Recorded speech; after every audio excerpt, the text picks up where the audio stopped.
I've been running a local search ads campaign.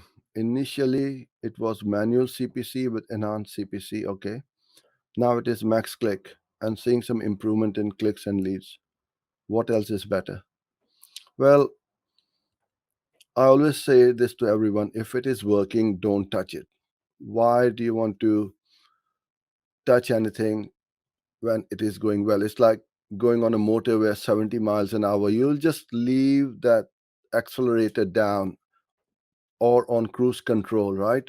You're not going to keep putting the brake down every few minutes or so.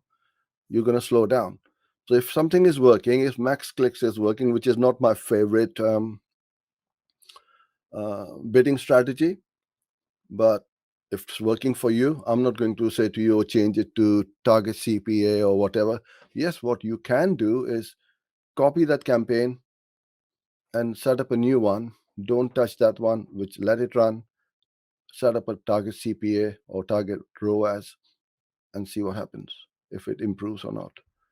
So that's what I would do. Never touch anything which is working. Just keep scaling it and adding more negative keywords. Find them through the search query report. Add even more keywords which are converting and you haven't got them in, or search queries which you haven't added them in your keyword list. And that's what I would do.